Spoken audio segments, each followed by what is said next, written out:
हर सफ़र की जैसे एक मंजिल होती है, उसी तरह हर कहानी की एक एंडिंग होती है। और इस कच्छ ट्रिप के कहानी की एंडिंग हमारे ट्रिप के तीसरे दिन से शुरू करूंगा, जब सुबह 6:30 बजे मैं और रोहित सिंह उठ के चले गए थे सनराइज ट्रैक पे, जो कि हमारे कैंप के वॉलंटियर्स ने ऑर्गेनाइज किया था। अब सिर्फ मैं और रोहित सिंह ही क्यों, सुबह 11 डिग्री के ठंड में उठने के लिए कोई भी रेडी नहीं था। और मैं तो रेडी इसलिए था क्योंकि मुझे उभरते सूरज और उसके वजह से होने वाला सुबह का माहौल बड़ा पसंद आता है। और रोहित सिंह की बात करूँ तो वो तो बस रेडी था, और उसके लिए ऐसा कुछ खास रीज़न नहीं रहता। अब इतनी सुबह उठ के हमारे ट्रैक गाइड ने हमसे थोड़ा बहुत वार्म अप करा लिया और उसके बाद हमारे ट्रैक की शुरुआत हो गई। ये ट्रैक हमारे कैंप साइट के पीछे वाले पहाड़ों पर ही था, लेकिन सुबह सुबह उस शांत एनवायरनमेंट में ट्रैक करने का अपना अलग ही मज़ा है, अपना एक अलग ही एक्सपीरियंस है। हम लोग काफ़ी टेढ़े मेढ़े रास्तों से और ऊंचे नीचे चोटियों से होकर गुजर रहे थे। अब हम हमारी मंजिल की ओर बढ़ तो रहे थे, लेकिन उसी के साथ आसमान भी सनराइज़ की वजह से बहुत प्रिटी कलर से खिल रहा था। बहुत ही मज़ेदार एक्सपीरियंस था। कुछ देर बाद हम लोग समिट पर पहुंच गए थे। वहाँ पे अच्छा खासा सनराइज़ होते हुए देखा और फिर वहाँ से निकल गए और लौट आए वापस हमारे कैंप साइट पर। अब कैंप साइट लौटने पर हम लोगों ने अच्छा खासा ब्रेकफास्ट कर लिया और रेडी होके निकल गए थे भुज एक्सप्लोर करने के लिए। और सबसे पहले हमारे आज के डेस्टिनेशन में था भुजियो फोर्ट। अब क्योंकि ये बहुत ही पुराना फोर्ट है जो कि भुजियो डोंगर पे सिचुएटेड है, यहाँ पे ज़्यादा कुछ देखने के लिए था नहीं, तो हम लोग वहाँ से निकल गए और पहुँच गए Smriti Van earthquake memorial museum. Bhujiyo fort के बाद स्मृति वन पहुँचे। अब इससे पहले कि मैं आगे बढ़ूँ, आपको मैं स्मृति वन मेमोरियल म्यूजियम के बारे में थोड़ा बहुत बताना चाहता हूँ। अब 2001 में Gujarat was hit by 7.9 magnitude earthquake, जिसका एपिसेंटर भुज था। अब इस अर्थक्वेक ने बहुत हद तक गुजरात और उनके लोगों के लाइव्स अफेक्ट किए थे, और इस डिजास्टर के चलते करीब 15 लाख लोगों के लाइव्स अफेक्ट हुए थे। और ये सिर्फ कच्छ डिस्ट्रिक्ट के नंबर्स हैं। इससे आप इस हादसे का इम्पैक्ट और सिग्निफिकेंस समझ ही गए होंगे। और स्मृति वन एक मेमोरियल है उन लोगों के लिए जिन लोगों के लाइव्स अफेक्ट हुए थे इस अर्थक्वेक की वजह से। इस मेमोरियल में कुछ 50 चेक डैम रिजर्वायर्स हैं, जहां पर आपको 13,000 विक्टिम्स के नेम प्लेट्स लगे हुए मिलेंगे। ये मेमोरियल एक तरीके से कच्छ के लोगों के रेजिलियंस का प्रूफ है। अब ये जगह काफ़ी बड़ी है और इस पूरे पार्क का एंड भुजियो डोंगर के टॉप पर है, जहाँ से आपको शहर का एक बहुत खूबसूरत नज़ारा देखने मिलेगा।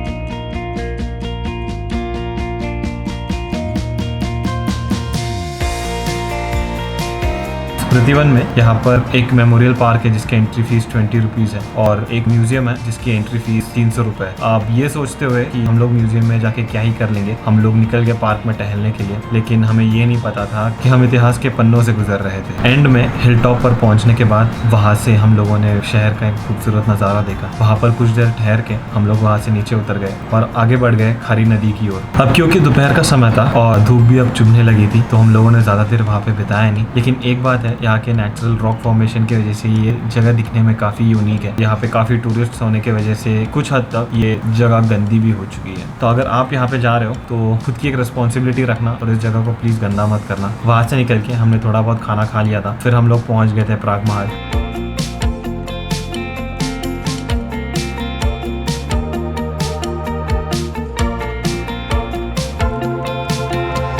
40 रुपए की एंट्री फीस भर के हंसी मजाक के साथ हम लोगों ने महल देख लिया, और फिर वहाँ से निकलकर हमीसर लेक से होते हुए हम लोग पहुँच गए छतड़िया देखने के लिए। अब ये जगह राजाओं की समाधि है और इनका नाम छतड़िया इसलिए है क्योंकि कुछ हद तक इनका जो स्ट्रक्चर है वो अम्ब्रेला के शेप को रिजेंबल करता है। लेकिन ये जगह भी अनफॉर्चुनेटली बाकी गुजरात के तरह अर्थक्वेक से हिट हुई थी, जिसकी वजह से ये छतड़िया काफी हद तक एक रूइंड कंडीशन में है। लेकिन आर्कियोलॉजिकल सर्वे ऑफ इंडिया के मदद की वजह से इन स्ट्रक्चर्स को वापस रिस्टोर किया जा रहा है और कुछ हद तक प्रिजर्व भी किया जा रहा है। यहाँ पर कोई एंट्री फीस नहीं है और यहाँ पर आप जितना भी टाइम बिताना चाहते हो उतना टाइम बिता सकते हो। मेरे एक्सपीरियंस के हिसाब से मैं तो यही सजेस्ट करूँगा कि आप लोग सनसेट के टाइम पे यहाँ पर जाएं, क्योंकि उस टाइम पर मैंने एक तरीके की कामनेस महसूस की और ढलते सूरज की वजह से वो स्ट्रक्चर्स भी बहुत ही कलरफुल लग रहे थे। छतड़ियों से निकलकर हम पहुँच गए श्री स्वामी नारायण टेम्पल। वहाँ पर माथा टेक के इस लाइफ के बारे में थोड़ा सा ग्रेटफुल होके ना हम लोग वहाँ से निकल गए और रास्ते भर में डमशरास खेलते हुए पहुँच गए वापस हमारे कैंप साइट पर, जहाँ पर हम लोगों ने बॉनफायर लगा के गरबा खेल के डिनर करके हमारी रात खत्म कर दी। अगली सुबह हम लोगों ने हमारे बैग्स पैक कर दिए थे और हमारे इन्हीं खुशी के पलों को हमारी यादों में रख के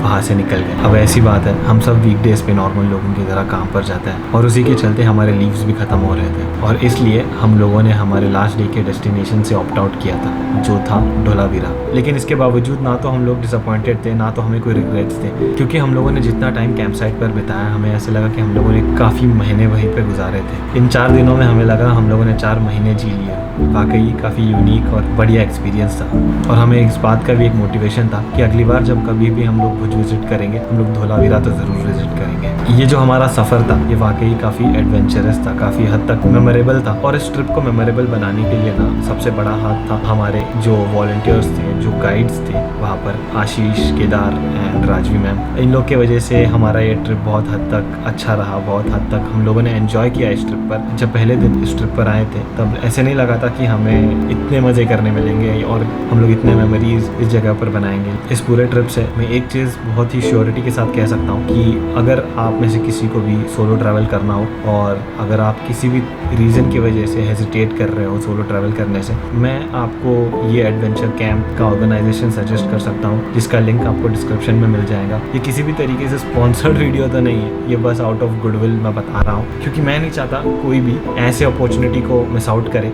हमारे नए दोस्तों के साथ हमारा सफ़र यहीं पे ख़त्म करते हुए हमारे कैंप वालों ने हमें भुज में ड्रॉप कर दिया था, और वहीं से हम लोगों ने एक ऑटो बुक करके भुज रेलवे स्टेशन के नज़दीक के किसी होटल में एक दिन का स्टे बुक कर लिया था, क्योंकि हमारे वापसी की ट्रेन रात की थी। अब बाकी का दिन हम लोग सिर्फ रूम में बैठ के बिताना नहीं चाहते थे, तो इसलिए हम लोग अच्छे से तैयार होकर निकल गए बाकी का भुज देखने के लिए। और स्पेसिफिकली हम लोग भुज के आउटस्कर्ट्स में जो शिव मंदिर है वहाँ पर गए थे। इस शिव मंदिर की खास बात यह है कि यहाँ पर कोयम्बतूर में आदियोगी है, उसी का एक रेप्लिका बना हुआ है। यहाँ पर पहुँचने के लिए हम लोगों ने भुज सिटी में ही ऑटो ड्राइवर से बात की थी, और उन लोग को एक हद तक सिर्फ बता दिया कि हम लोग को आदियोगी स्टैचू के पास लेके चले। अब एक बात का ध्यान जरूर रखना, क्योंकि ये जगह भुज के आउटस्कर्ट्स पर है, यहाँ पर ज़्यादा मोड्स ऑफ ट्रांसपोर्ट अवेलेबल नहीं होंगे, तो अगर आप ऑटो से आ रहे हो तो इस बात का भी ध्यान रखना कि आपके पास ज़्यादा देर नहीं होगा वहाँ पर बिताने के लिए। ऑटोज़ का वेटिंग टाइम बहुत लिमिटेड होता है। वहाँ पर पहुँचने के बाद हम लोगों ने हमारे ऑटो ड्राइवर को वहाँ पर वेट नहीं कराया था। शिव मंदिर में हम लोगों ने हमारा माथा टेक के आदियोगी के स्टैचू के सामने बैठे थे। सनसेट तक हम लोग बैठे थे और सिर्फ हंसी मजाक कर रहे थे, पूरे ट्रिप को डिस्कस कर रहे थे। जैसे ही सूरज ढलने लगा हम लोग वहाँ से निकल गए। हम लोगों ने वहाँ पर गुजरते हुए एक बस से लिफ्ट मांगी थी, और उसी के थ्रू हम लोग वापस भुज में पहुँच गए। इसी के साथ रात को ट्रेन में हम लोगों ने भुज में बैठ के हमारी पलकें बंद की, और जैसे ही सुबह उठे हम लोग वापस हमारे रोज जिंदगी में लौट आए थे। और इसी के साथ cut series is coming to an end. Hopefully I meet you soon in the next series. तब तक के लिए see you, take care and meet you next time.